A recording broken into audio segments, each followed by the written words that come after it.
many of us have been told that watching television is bad for your imagination, it kills creativity? Television is, of course, called the idiot box. Pretty much all of us, right? Well, if there is one person who turns this theory that watching television kills imagination on its head, it is Devdutt Pattanaik, the Chief Belief Officer at the Future Group. And he's probably the only one in the country to do so, right? Well, he says that he owns this clarity of thought and freedom of thought to his parents, who let him do whatever he wanted to. Well, it's been that imagination that he's put very effectively to work, marrying and adapting mythology and its lessons to business and management. Can we please have Mr. Pattanaik on stage?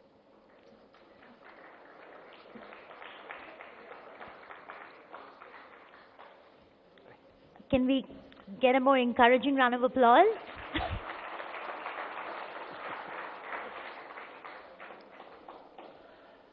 Can I have the presentation, please? Hi. Good evening. So this is what I'll be talking about. Basically, this idea called as is belief, so is behavior, so is business. You see, consider this session as something like this. This image is of Gomateshwar Bahubali from Karnataka. Every 12 years, this image is given a bath with milk and water. It's supposed to revitalize this image. A session like mine is meant to revitalize the mind because we're used to thinking in a particular way, and my job is to make you think slightly differently, maybe get a new idea, refresh yourself, reboot yourself, and look at things in a different way. I have been spending a long time writing on mythology, and people keep wondering, how can it possibly be related to management? Because management is so concrete, it's about numbers, it's about resources, investments, profit, balance sheet. How can it be related to Ramayana and Mahabharata? I mean, there's no correlation. And I have found that very interesting. So come with me on a journey, and I will take you on what it means when I'm saying that mythology is related to management. And for that, you have to see this. It's a pattern. You have to understand something. We keep using words like pattern, pattern thinking, pattern ideas. To understand pattern thinking, you have to see something which is very typically Indian. In North India, it's called a rangoli, but in South India, it's called a kolam. Now, kolam is an art created by women. Every day in the morning, we brush our teeth to feel fresh, to revitalize ourselves. Every day in the morning, these women create art in front of their house in order to revitalize the household. Now, if you look carefully, it's just a set of dots, and around the dots, you draw a line. You draw a line to include all the dots to create a radially symmetrical pattern. That's all it is. It's a very simple thing. Dots and a single line. Our mind is something like that. The human mind is not something like that, it's exactly like that. Those dots are the data and information that you are exposed to every day. Every data, every information that you've been exposed to since childhood is like these dots. And what does your mind do is it creates a line to include all these dots to make sense of the world. So all of you in this room have a mind column. All of you have a particular pattern in your mind with which you make sense of the world. Anything that you see, you immediately create a pattern and say, this is what the world is like. Now, as the days progress, the amount of data and the amount of information that you're exposed to keeps increasing. So what do? You create a complex pattern, something like this. Look at this picture. It's a complex pattern, and the lady creating it is probably intuitively brilliant, or she's been doing it every day, and so she's able to handle more dots. And you'll observe some of you can handle more data than others. You can handle more complexities than others. Some people cannot. And so what do some people do? They don't want to deal with more data. They don't want to deal with new information. They don't want their thoughts to expand. Even then, with the old amount of data that you have, you can join the dots very differently to create a different pattern like this. And so you have a different pattern in your mind and you're making sense of the world in a very different way. And every day your pattern is changing. Every day your lines are changing. This line is your belief system. So all of you have a mind column inside you. So there are 50 people in this room. There are 50 different mind columns that you have. And this mind column is not static. Your belief, the way you look at the world is not static. It changes with every event that you're experiencing. And you're constantly changing the patterns. And over time, you start realizing that other people create patterns which are different from yours, even when they have the same data points. A very different way of looking at things. And over time, you realize that there is a diversity of patterns in your organization. So you have a company, you have a team of people, you'll realize that everybody thinks very differently and every pattern is beautiful. Every pattern is valid. It's just very different from yours. So you create a pattern based on what you see as a market. The person next to you looks at it very differently. Your father looks at it differently. Your investor looks at it differently. Your employee looks at it differently. Your customer looks at it differently. The same set of data looks very different. And we deal with the diversity of patterns. This image is from Mylapore in Chennai. And it's the Kolam festival. Look at this pattern, this diversity. And this is exactly how organizations are. Filled with people, and each person has a mind column. Now ask yourself, is it important to appreciate the patterns in people, in business, how they think? What is the mind column? It depends on how you look at business. Do you look at business as a set of targets? Do you look at business as a set of tasks? Do you look at business as a set of rules? Or do you look at business as a set of people? Because ultimately you have to get work done through people. You are doing business for people. You're delivering to people. It's always about people. The investor is a person. Your employees are people. Your customers, your vendors, your suppliers, the regulator, all of them are people. And each one of them looks at the same thing that you are seeing very differently, creating a very different mind column. So how do I get access to the mind column of the person with whom I'm talking, with whom I'm negotiating? How do I get access to his mind column? How do I get access to the mind column of my secretary? How do I get access to the mind column of my competitor? How do I get access to the mind column of the people who are working for me? And that's the question that we constantly ask ourselves. Fundamentally in relationships, how do I know how my wife thinks, or my husband thinks, or my child thinks, my parents think? Because every one of us has a different mind pattern. And that's where mythology comes along, because columns reveal themselves, or mind patterns reveal themselves through only three things: stories, symbols, and rituals. So have you met people in your life who are constantly complaining? Yeah, who are constantly saying that the weather is bad, the company is bad, the food is bad, the infrastructure. They're constantly complaining every day. It's a repetitive pattern. It is a story that they're telling you every time you talk to them. And you keep hearing the same pattern, and we say it's a broken record. But the fact is, he's revealing to you his mind pattern. If you pay attention to it. If you want to be friends with him, you better not disagree with him. You just say, yeah, I agree with you. Even perhaps you are a problem and everything is a problem. If you agree with him, then he's more likely to talk to you because he thinks, you agree with him. You see him. That's the mind pattern. Or symbols. Some people always wear black. Some people always wear white. Some people always wear color. They are revealing how they think using symbols. Rituals. Some people are always on time. Some people are never on time. And they're revealing themselves. They're revealing how they think through their columns. It's just that we don't realize it. This is how all of us are functioning. We are revealing ourselves constantly. It's just that people don't see what they are saying. And this applies to people. This applies to your customer. This applies to every human being. Stories, symbols, and rituals. Just to understand how people think. This study of stories, symbols, and rituals is called mythology. This is mythology. So mythology for me is a tool to understand how people think.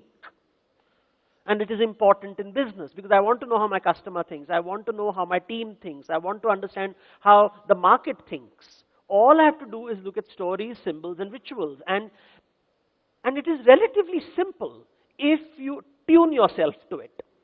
So let me give you a simple example. I talk more at a cultural level than at individual levels. Most of mythology work is done at cultural levels. So everybody says, Western methods are like this and Indian methods are like this. What do they mean exactly? Let's understand that carefully. Let's look at this. This is a classical Western meal. So a very sophisticated meal either in Europe or America. So the President of America, if you go for a formal dinner, this is how the food will be served. This is how the food will be served probably in the Buckingham Palace, in a formal setup. Look at it carefully. It's a 4-course meal. Soup, starter, main course, dessert.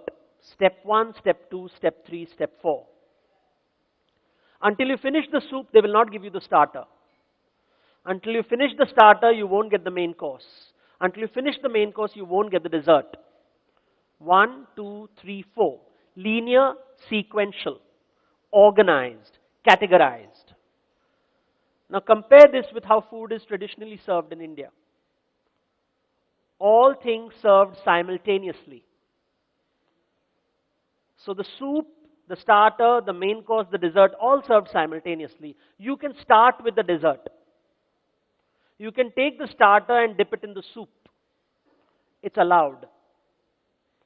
You create a dish in the center of the table, of the plate. So what do? One of you will take the rice, another of you will take dal, another will add papad to it, another will add pickle to it, somebody will add gulab jamun to it. You can do whatever you want. You create a dish which is in your plate and then you put it in your mouth. The cook really doesn't know what you have eaten. It is the ultimate in customization. Now, if you're raised this way all your life, where everything that you taste is highly customized, versus this way where everything is highly regulated, the way you think is very different. Linear, sequential, step by step and systematic. Cyclical, simultaneous, highly customized. Very different column, very different way of looking. Now it's not about good or bad because they're just two different ways of serving food. Both believe food is nutritious, both believe food should be served on time. But the way of thinking is very different. So I have dealt with so many CEOs in the Future Group who come from Europe and America, very different from CEOs who come from India. That gentleman will come very clearly with an agenda into the room. He knows exactly what he wants. It doesn't deviate from the topic. The person Indian CEO comes to discuss finances, ends up with HR issues, and finally tells me his family problems. It happens all the time. Here, follows his appointment book very correctly. At 3 o'clock, he has to leave. The meeting is just picking up. It was a boring meeting for 45 minutes. The last 10 minutes, the meeting is really picked up. It is reaching a pinnacle. He says, sorry, now I have to end the meeting. It's 4 o'clock. Indian CEO, abhi sur laga hai. Let it continue. Because the energy is good in the room. I want this energy. He doesn't care, it's getting delayed. And he'll say, who is the next appointment? That fellow is not important. It's okay, let him wait. Now, which is the right way? I don't know what the right way is, but there are two different ways. They're looking at two different things. What matters to each one is different. This is what mythology reveals. It's important to understand people. If you understand people, 50% of your business problems are sorted out. So I asked myself, every business school in the world, who writes the business books? Mostly men, mostly white, American or European men. Mostly, not all the time, not all of them. Most of them. There you have the Peter Druckers of the world, the Stephen Coveys of the world, who have mostly eaten food in this way. They think like this. And is it possible that management principles that we have been taught follow this pattern? Are there other columns that I can discover, share with the world, learn from it? Maybe there's something that they have not captured. What if all the books were written by women? It would be very different. What if all the books were written by Arabs? It would be very different. What if all the books were written by Africans? It would be very different. So what if all the books were written by Indians? What would it look like? These are the questions that I asked. Because I said patterns. No, let's look at patterns. And I found something very, very, very peculiar. So whether it's Harvard, whether it's Cambridge, whether it is any university in the world, I found this. I found an uncanny resemblance between modern management and stories from the Bible. The patterns matched. Very uncanny. Let me share it with you, how it is. The book of Exodus speaks of people enslaved in miserable conditions, denied all dignity, denied all freedom, until one day the prophet comes along and shows them the vision of the promised land, a place of milk and honey where there's freedom, dignity, and a solution to all their problems. And so people trust the prophet, and they decide to follow the prophet across the sea, across the wilderness. They say, oh, let's just go there in that direction. Now, in order to reach the promised land efficiently, you have a set of rules, the commandments, the do's and don'ts. Very nice. Put it together. And what is the problem that the prophet faces? When you read the Bible, one thing keeps coming up consistently. One problem that you're all familiar with. Non-compliance. Even when God gives the rules in writings, people have a problem following it. Now look at how management is designed. This is your problem statement, the background and the problem statement. This is your solution, your vision statement, your mission statement, your objective, your goal, your target. After 2 years, after 10 years, nobody has seen it, but we'll get there. This is your set of tasks, your rules, your standard operating procedures, your guidelines, your principles, which every company has. And then, of course, the need for the internal auditor, the external auditor, the regulator, controller, quality controller. Look at the pattern. It's exactly the same. So the question, therefore, in my mind is, let's look at stories from the Purans. Is there something Indian, something new? Not replacing it, but complementing it. A new idea that will add a little bit more edge, a little bit more masala to the food. Can I improve my mind column, get new dots, new ways of joining the points? So I started looking at it and I got a very interesting idea. And I noticed something very, very fundamental. And trust Indians to make things complicated. We don't have one promised land. We have 3 promised lands. So we have 3 promised lands. And what are these 3 promised lands? The first one is called Swarg. Now what is Swarg? Swarg is a place, this is how it is described in books written 2,000 years ago. 2,000 years ago they describe it. Now listen to it carefully. And see the pattern behind it. Don't listen to the words. It sounds like a children's story. But look at the pattern. Swarg is a place where there is a cow called Kamadhenu, wish-fulfilling cow. Stand in front of the cow, ask for anything and you will get it. There is a tree called Kalpataru. Stand under the tree, ask for anything and you will get it. There is a jewel called Chintamani. Hold it in your hand, ask for anything and you will get it. Look at it carefully. All business minds, work carefully. Look at the pattern. What is the pattern? Swarg is a place where there is infinite return with no investment. That's what they're describing. Wish-fulfilling cow, wish-fulfilling tree. मतलब कुछ करना नहीं पड़ता है. You don't have to do anything. Infinite return with no investment must be heaven, no? You don't have to work for a single day. It is a place where all your desires are fulfilled. All that you want will be satisfied. And the king of heaven is Indra, and he's a prosperous god. He sits on these elephants, and he is rich, and he's powerful, and he's the favorite child. He has everything that you desire. And yet, Swarg is always under siege. It's always under attack. No matter how successful you are, the competition is waiting to pounce upon you. So you have the Indra always worried that the Asuras are going to take away his kingdom. He's always afraid another king is going to become an Indra. Whenever a rishi performs tapasya, he immediately goes to the Apsara department and says, Rambha, Urvashi, go, do your job. Because competition aa gaya market mein, my market share is getting eroded. My market size is getting eroded. I am becoming irrelevant to the customer. I don't exist. I'm always under siege. Indra, the king of Swarga, who has everything that you desire, is always insecure. Terribly insecure, frightened, never satisfied. He has everything that you can desire, everything that he wants. All is under, and yet he is insecure.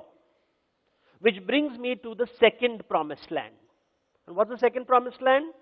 It's called Mount Kailash. What's special about this place? It's a mountain made of stone. It is covered with snow.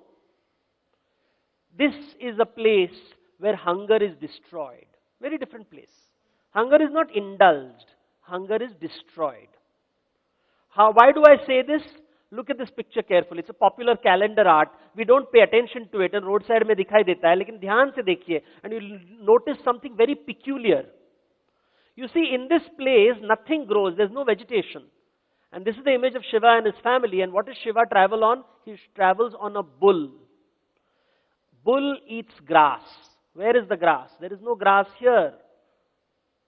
And next to the bull, there is a lion. That is the goddess ka lion, Sheravali. What does he eat? He eats a bull. And they don't seem to be nervous. They seem to be very happy with each other. And nobody notices this little detail. Around Shiva's neck, there is a snake. What does the snake eat? It eats a rat. There is Ganesha's rat in the corner over there, if you see carefully. That's the rat. He should be afraid, right? Predator and prey. Not afraid. And this is Kartikeya's peacock. What do peacocks eat? They eat snakes. So predator, prey, predator, prey, predator, prey, but they all seem to be living in a happy family. Because there is no hunger. जब भूख नहीं है तो खाना की जरूरत नहीं है. It's a very different promised land. भूख ही नहीं है वहां पे. There is no hunger.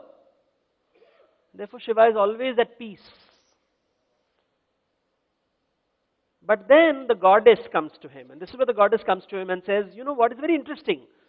Shiva has no hunger, but his wife is called Annapurna, goddess of food. Look at the paradox. Husband doesn't want food and wife is a great cook. Yeah? Why is that? Why have they created this story? Just for fun, or look at the pattern? What are they trying to communicate? What about other people's hunger? तुम्हें भूख नहीं है, बाकी लोगों को भूख है ना? कैसे भगवान हो तुम? You may not be hungry, but others are hungry. Pay attention to their hunger. Which brings us to the third promised land, which is called Vaikunt. Here you see Vishnu dressed like a king. He is on a serpent. He is reclining, surrounded by people, lots and lots of wealth, lots of affluence, like a Tirupati Devasthanam or a Srinathji temple. There is prosperity and there is peace. So unlike Swarga, which was only prosperous and no peace, unlike Kailash, which was peaceful but not prosperous, you have now Vaikunt, where both things exist. And then, it's a happy playground. Indra is always fighting a battle, wants to win, afraid of losing, in a Ranabhumi. And what is Vishnu associated with? Rangabhumi. Playground, theater, having fun, Leela, enjoying. And what is interesting is, in Swarga there is Lakshmi, the goddess of wealth. But she is always running away. And Vishnu is trying to hold on to her, Indra is trying to hold on to her. In Kailash there is no need for Lakshmi. What will she do? But in Vaikunt, Lakshmi is sitting there of her own free will. She's enjoying herself. Because it is a Rangabhumi. So it's like almost a Bollywood film. Indra is running after Lakshmi and Lakshmi is running after Vishnu. What is your promised land? Do you want to create Swarg or do you want to create Vaikunt? Vishnu engages with the other. That's the difference. Suddenly you have the concept of avatar, repeatedly participating in different situations. Engaging. And a different concept is emerging. Very different from Shiva, very different from Indra. He's participating. And suddenly you have these three promised land with three very different belief systems.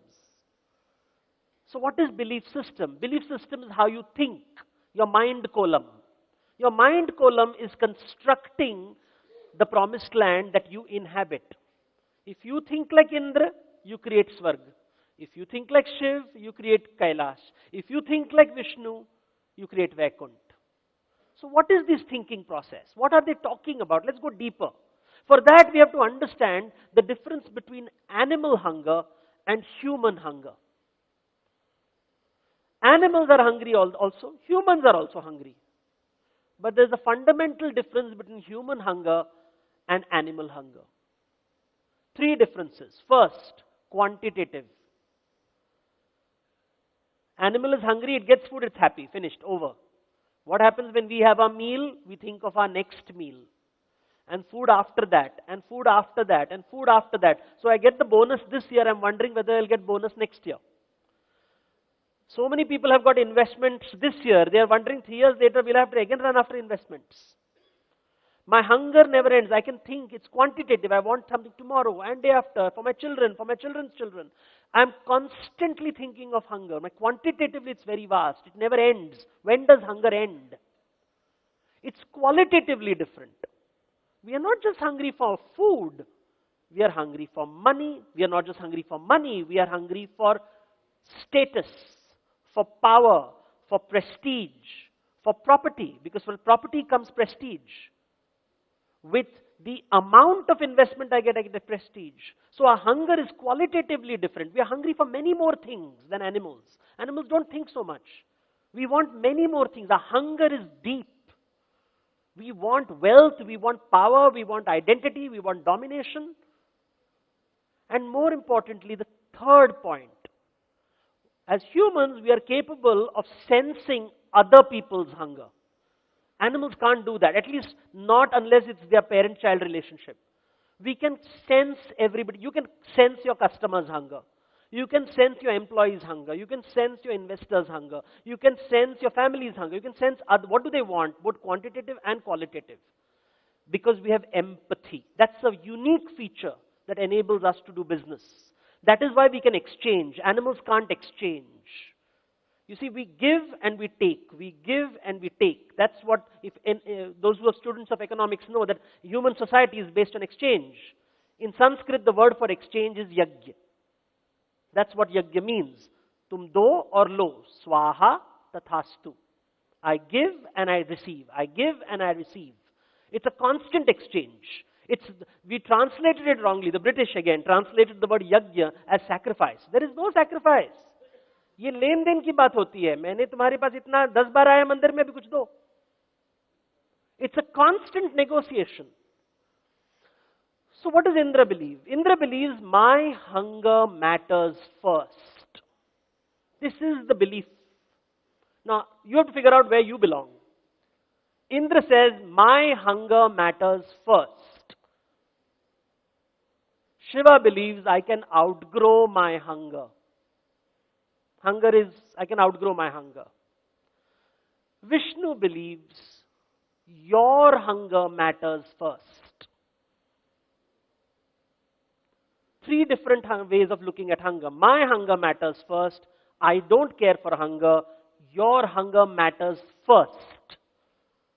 And that creates a very different paradigm. Three very different paradigms.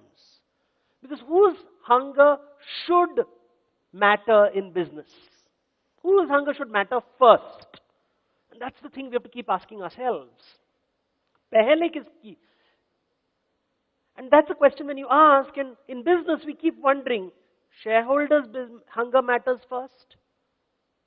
Customers' hunger matters first? Employees' hunger matters first? Vendors' hunger matters first? Manufacturing spaces, so many manufacturing. You didn't look at the employees' hunger, union issues, strike, close down. Environment issues. Whose hunger matters first? In Bombay, an airport is not being built because the hunger of the environment matters so much that no second airport is being built. Regulators' hunger matters first. So the regulator becomes so powerful that business stops. Whose hunger matters first? It matters so much. And ask yourself fundamentally in relationships, whose hunger matters first? Yours or someone else's? Husband's hunger matters or wife's hunger matters? Parents' hunger matter or child's hunger matters? Family members' hunger matters or strangers' hunger matter? Family business is a huge problem. My son's hunger matters or my nephew's hunger matters? Whose hunger matters first? Fundamental questions. It's just a simple question. Pehle kisko bhog chadhaoge? And that is very important. You see, typically, and this is a default button, we all have, Indra is default. Because we will say your hunger only matters if you satisfy my hunger. If you give me happiness, I'll give you happiness. Or if my hunger has been fully satisfied, then I will do charity. But pehle mere bhook, pehla mera bhook. So in the Western structure, they only talk of charity amongst rich people. In India, charity has nothing to do with the amount of money you have in your pocket. Garib bhi charitable ho sakta hai, koi fark nahi hai. It has to do with the mind, it has not to do with the wallet. Whose hunger matters first? And then you find something very peculiar. You see this strange line. In satisfying your hunger, I am able to outgrow my hunger. And suddenly you see Shiva and Vishnu sort of joining hands. And you don't see temples to Indra, but you always see temples to Vishnu and Shiva. That's strange, because I can only focus on your hunger if I'm able to outgrow my hunger. The concept of outgrowing hunger. So why am I increasing my business size? I don't need the money, but many people need employment. No. In the country, there are so many unemployed people. They need jobs, therefore I have to expand my business. By the way, I'm also very, very, very rich. But that's not my first hunger. What's my first hunger? Pehle bhog kisko? It's a simple concept. It's a very intellectual concept, but it makes a huge difference on how you conduct your business. एक बीज से ही बरगद निकलता है. बीज छोटी होती है, बरगद बहुत बड़ा होता है. And this is the beej, the thought. And I always wonder, and in the nature of my work for the last 4 years, I've met some of the richest and most powerful people in the world, and trust me, I see a lot of swarg. बहुत कम वैकुंठ दिखाई देता है. Because we are asking us, because nobody talks about outgrowing hunger. You see, this is how mythology is communicating an idea. It's a mass communication. They combine these two gods and they say, दोनों में कुछ फर्क नहीं है really, because only when you outgrow your hunger can you focus on other people's hunger. Or when you focus on other people's hunger, you are able to outgrow your hunger. This very, very simple idea. It's not a very complex idea. It is complex to practice it. When you start thinking about it, मुश्किल है. But it's a framework to think about. So of course, people will say, ये तो theoretical है. You can never outgrow your hunger. तो शिवजी तो theory है. अच्छा है मंदिर बंदर बनाओ, but it is theory. नहीं होता है लाइफ में. Reality नहीं है. This is a standard answer I will hear. Second, your hunger matters first. If I start looking at my children's hunger and my wife's hunger, then I'll be exploited. Worker का hunger देखो, तो exploitation ही होगा ना मेरा. So the only real answer that I will accept is my hunger matters first. That's the only reality I have. I will not accept any other answer. I will not. And I can see mind bubbles and columns right in front of you. And it's there. It's natural. We'll think like this. This is Sanatan. Ye kabhi nahi badlega. But the scriptures say only one thing, and that brings me to what is called Business Sutra. You see, in management, if you don't have a model, nobody takes you seriously. So I have a model. So this is my model. As is belief, so is behavior, so is business. Jaisa Vishwas, Vaisa Vyavhar, Vaisa Vyapar. If I believe my hunger matters first, I will create a Ranabhumi. I will be prosperous, but without peace. Prosperity will come. Lakshmi aa jayegi, no problem. I'll work hard, I'll get her. But if I think of your hunger first, the customer, the market, the suppliers, and outgrow my own hunger, I'll create Rangabhumi. Lakshmi हमेशा विराजमान रहेगी बगल में. There is prosperity and peace. It's a possibility. It's an idea. Theoretical or otherwise, it's an idea. And that's the difference. That's the Indian approach to management. The way you think impacts the way your business exists.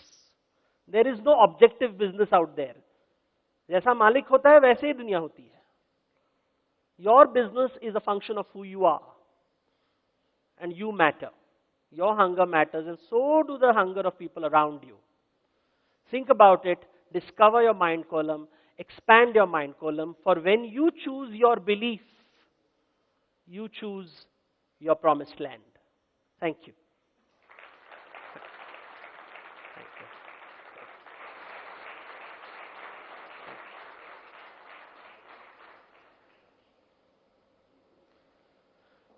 you. Can I have the slides there, please? Just keep the slides on, please. Any questions from the audience? Yeah. Can you keep the slides on, please? Mr. Pattanaik, hi, this is Neeraj from India Today. I had seen one YouTube video which you had done on Mahabharata and Ramayana and their relevance. And what you said now, taking Mahabharata and Ramayana in context, yes, it does seem to be their happiness or their hunger mattering first, and not the other way around. So, what do you have to say? Give me a specific example. I mean, if Sita was abducted, then Ram went after Ravana because it was. I'll tell you a dialogue from the Valmiki Ramayana, which is one of the most ruthless and horrifying dialogues ever written. When Sita is presented before Ram, he tells her, "Please note, I did not save you because you are my wife. I saved you because I have to protect the reputation of my family." Kiska bhook? It is one of the most disturbing lines you ever read in any literature, where the king is saying to his wife that it is not a husband who is fighting for the wife. It is the king who is fighting for the reputation of his royal legacy. Tum keval chinna ho, nothing more than that. It's a ruthless narrative because everything in Ramayana happens for Ayodhya. So he gives up his wife for Ayodhya. He gives up his children for Ayodhya. In the Mahabharata, nobody is fighting for Hastinapur.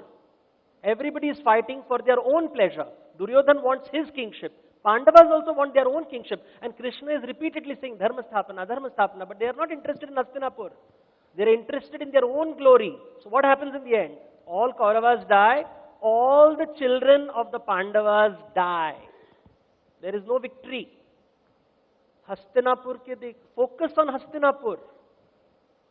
The whole Mahabharata is interesting because everybody is talking जैसे हस्तिनापुर राजा की जागीर है. जागीर नहीं है. It is not your property. It is you're a custodian of a person. People live in that place. The whole Ramayana and Mahabharata, the tragedy is when people tell the stories, they don't really look at the stories carefully. That is why Ram is worshipped.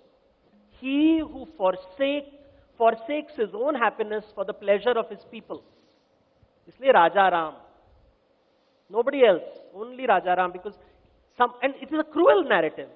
If you look at it from Sita's point of view, it's a horrible, horrible story.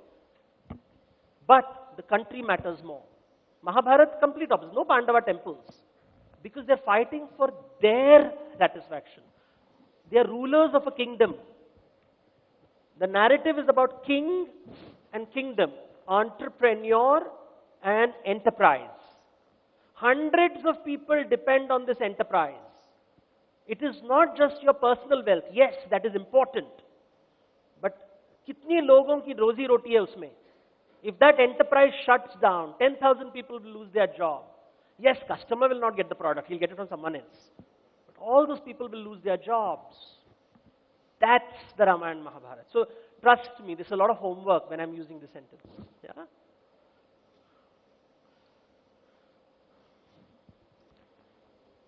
Yes, sir. Excellent narrative as always. Thanks very much. Quick question for you. If you take that same analogy of Mahabharata and Ramayana, Yes. in the Mahabharata, and I'm taking the Ramayana aside, in the Mahabharata, if you see when the two forces were arrayed, Yes. 7 legions, Yes. 11 Yes. legions, 17 legions, Yes. heavy firepower, about 3 or 4 on this side, 7 immortals, 3 on that side, none on this. The one immortal was not fighting. But these guys won. Yeah. And I'm taking away the immortal effect. Yeah. Basically, singularity of purpose, defeat the Kauravas. Non-unified purpose. Various reasons for fighting. Somebody was fighting for a friend, somebody was fighting because he had to show up, somebody else was fighting to show his ability to do chakravhyus, and so on and so forth. How do you build in that unity of purpose? Because one is in an organization. You see, you're thinking, when you ask unity of purpose, आप ये सोच रहे हो. You're still, sorry, this. Everybody has the same promised land. You're functioning like that. The fact is, in this narrative, all of them were in the same situation. They were all in the same slavery, and they were all looking for a common goal. But in your company, everybody is not in the same situation. Your doorman is very different from your director. Each one has different goals. Each one is coming. This whole idea of a common objective is a Western structure. And I can go into details about it. So you can scream, shout loud, and I always go to these wonderful, I'm always called for motivational talks. And I find it is the most absurd thing in the world, because logically, you have signed a contract with a company कि काम करोगे तो पैसा मिलेगा. फिर motivation की जरूरत क्या है? काम करो, पैसे लो. It's so simple, right? You earn, you achieve your target, you'll get your bonus. Why do you need motivation? Because we don't want to work. हम इंद्र हैं. हमको ये चाहिए. Your entire team is made of Indras. They don't want to work. Because their hunger matters first. And they're looking at you and say, तुम भी तो इंद्र हो. You are worried about your market capitalization. Company बेच के तो चले जाओगे ना तुम.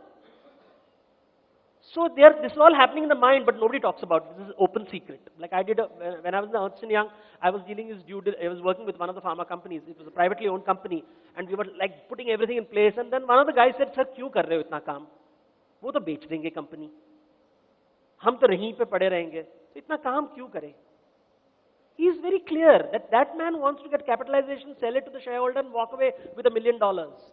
I will still get my 50,000 rupees a month or 5,000 rupees a month. My life won't change. So why should I believe in your vision? But he can't open this mouth, no, because it's politically incorrect to say this. He managed to say this after 3 drinks. Yeah? Cocktails are always important. Yeah, sorry. Because, this whole idea of common objective, India is built on common objective. Look where we are. It's a nice idea. It's a beautiful idea. Nobody can argue against it. I argue against it. If somebody's salary is 5,000 rupees or 50,000 rupees, he works to get his salary on time, to get his bonus, to go home on time, and have some dignity when he's working. उसके आगे उसको कुछ नहीं चाहिए. But I will say, नहीं, हम company मेरा इतना $1 zillion का है और इतने बड़े अमेरिका में स्टॉक मार्केट में जाएगा, उसको कुछ समझ में नहीं आ रहा है. But he's nodding his head intelligently because he says, if I don't do this, the boss will say, you are not aligned. So, अभी क्या करें ना, बेचारा है, वो बोलेगा, yes sir, I'm completely motivated, I'm with you. I've been called to so many of those factories in Delhi, outside Delhi, this big, and I'm told to motivate the workers, and they all want them to shout, and I can see it in the eyes of the workers, कि भैया नहीं चिल्लाएंगे तो नौकरी चली जाएगी. So, I'd rather be honest than give a theoretical answer. उसको interest नहीं है. What he wants is dignity at work. His promised land is different. Once I understand his promised land is this, my relationship with him is very different. That's the Indian approach. Now the problem is, how do you scale it up? Because you have 50,000 workers, you don't need to. You have to focus only on those 10 guys who work for you. And they have to focus on the 10 guys who work for them. Because a good management practice is you don't have more than 10 people reporting to you. Except in Indian family-owned companies where you have 100 people reporting to you. Because you don't want to delegate power to anybody. But the fact is, if you have 10 people working for you, and you understand their hunger, either manipulatively or genuinely and sincerely, you know how to work with them. And you enable them to work with other people's hunger. And that's the cascade. That's an Indian approach to management. Very different. Very, very different. It's called the reverse tree effect. Trees have branches and branches have leaves. You look the other way around. You don't try to join them here. You accept that every leaf is different. If every leaf functions correctly, the branches will get nourishment, so the trunk will get nourishment. And the roots will get nourishment, which will bring nourishment back. So nourishment is flowing both ways in a tree, in a very interesting way. So that's it's from the Bhagavad Gita, but I will not say that. हाँ, अभी मैं अगर भगवद गीता का संस्कृत श्लोक बता दूं, I have to wear an orange robe. Yeah. Yes. Hi, Yes. this is Nurain Fazil. Yeah. I'm assuming you're familiar with Ayn Rand. Yeah. Of course. Okay. So I'd like to know how, in your view, this plays out in terms There's of no the room for the philosophies. other. Sorry. There's no room for the other Right. in Ayn Rand. So in terms of India, I think at least my generation was exposed to Ayn Rand as much as it was mythology. Yeah. How do you see that playing out, the two philosophies? Because Yeah. they kind of compete with each other, I think, right? If I'm not mistaken, Ayn Rand committed suicide. That's right. Yeah.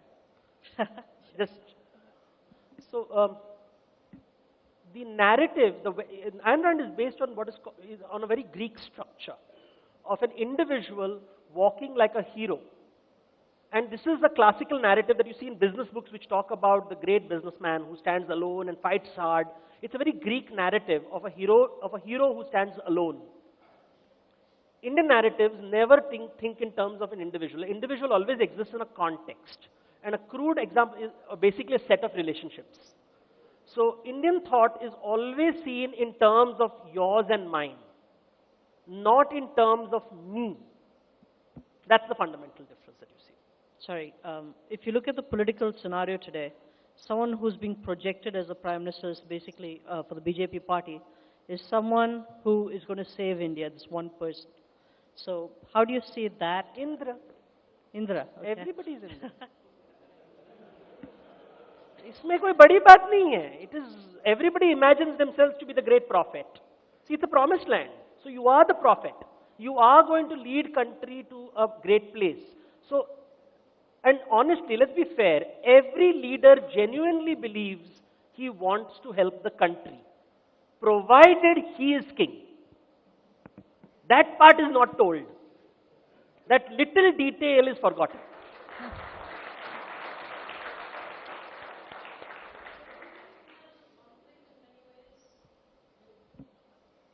Yeah. Don't you see that as a conflict with the Indian belief system, and yet?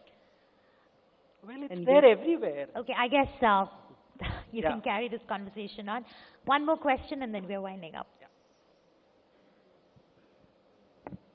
Yeah, Mr. Devdutt, awesome thesis, I will suggest. I mean, it's a brilliant thesis. I mean, very innovative, very different, very original, because you are touching base with Indian business management, with Indian mythology. But let me ask you a question, because I'm just trying to go behind your mind, you know. Yeah. When exactly this realization happened to you, like Bodhisattva to Buddha, that, you know, there is a connect between these two? I mean, this is a very interesting question, but I'd like to really see what exactly transpired. The real answer I'll give you after drinks. Okay, thank you, thank you. I'll give you the politically correct answer. No, but the fact is, I have been a student of mythology all my life, not of management. I've been a student of mythology for a very long time.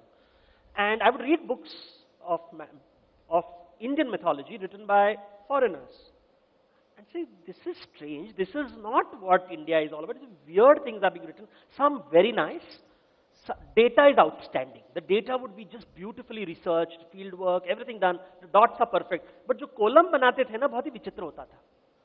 So I would say, what is wrong in the column? Because they're all intelligent people, they're extremely well read, they are genuinely well-meaning people, because I've met some of them, and they're nice, wonderful human beings. Why are they not getting it? So then I started studying Western mythology, and then I realized the pattern which they were drawing is coming from Western mythology. So when you use this technique here, it will look strange. Just as if you take technique here, there, it looks strange. You know, I deal with so many, everybody talks about being professional, institutional model. These are Western structures. 90% of Indian business is a family-owned business, and what's wrong in that? There's nothing wrong in it, but there's this almost a suggestion, because you're family-owned, you're bad. If you are professional, you are good. Who made this value judgment? So it's the same thing as saying that, Western mythology is sophisticated and Indian mythology is primitive. तुमको समझ नहीं है और ना समझ हो इसलिए उसको तुम बोल रहे it's foolish. You have not understood what's going on into that picture. So much is happening. Question is, how do you harness the native intelligence? That is the question. The question is, we have definitely not done a good job in our country as a governance, but you don't need Western narratives to tell me how I should run my country.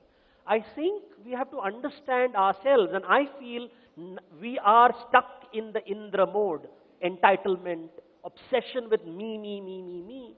We have to make our journey. And this journey to the next, and this is what our scriptures are telling us. Jab tak tum apna bhook, and you look at, I have dealt with so many family businesses. The issue is the issue is very simple. Nobody wants to outgrow their hunger. Nobody is willing to see that the issue is not about them, it is about the enterprise, which has to survive for the next 50 years.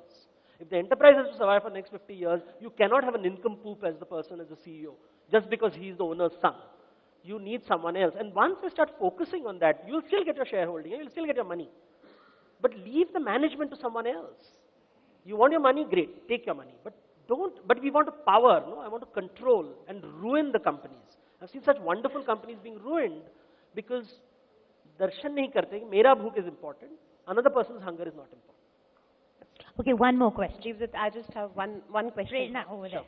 Your designation, Chief Belief Officer, I think it's the only one in the country. I have never heard of this ever before or after I heard your designation.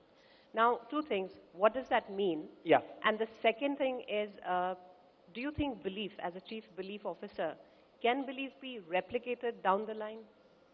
Down the line, okay. First question, what does the Chief Belief Officer basically was created out of fun, just to get myself invited to conferences.